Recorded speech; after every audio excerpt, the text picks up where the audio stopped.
helper in the train yard.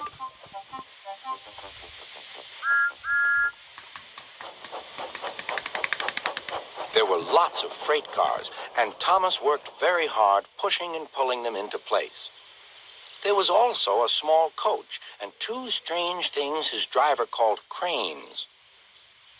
"That's the breakdown train," he told Thomas. "The cranes are for lifting heavy things like engines and coaches and freight cars."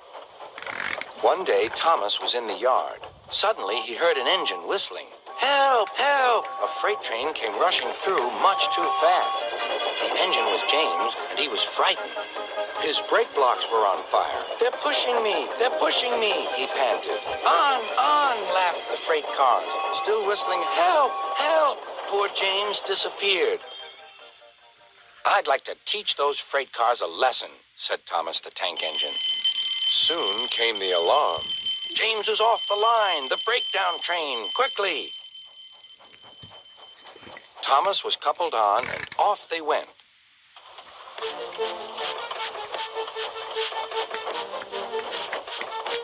Thomas worked his hardest. "Hurry, hurry, hurry," he puffed. He wasn't pretending to be like Gordon. He really meant it. "Bother those freight cars and their tricks. I hope poor James isn't hurt."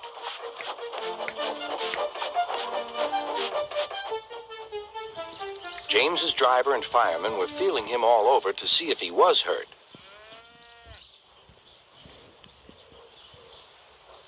"Never mind, James," they said. "It was those silly freight cars and your old wooden brakes that caused the accident." Thomas pushed the breakdown train alongside. Then he pulled away the unhurt freight cars. "Oh dear, they groaned. Serves you right, puffed Thomas. He was hard at work, puffing backwards and forwards all afternoon. "This'll teach you a lesson, he told the freight cars. And they answered, yes, it will.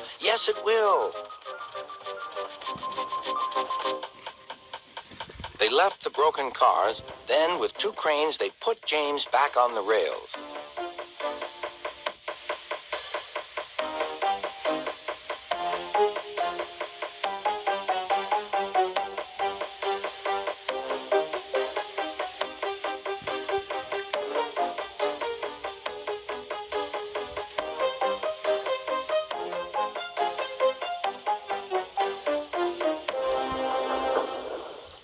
He tried to move, but he couldn't, so Thomas helped him back to the shed.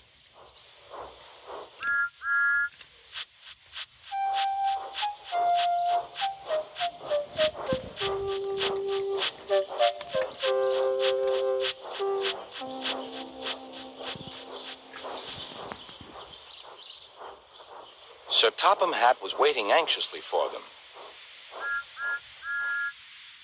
"Well, Thomas," he said, "I've heard all about it, and I'm very pleased with you. You're a really useful engine.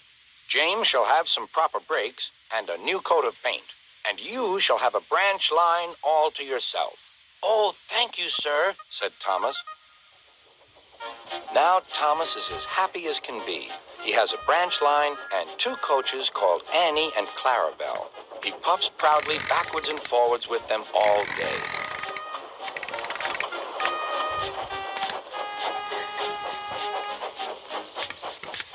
He is never lonely. Edward and Henry stop quite often and tell him the news. Gordon is always in a hurry, but never forgets to say, boop, boop, and Thomas always whistles, beep, beep, in return.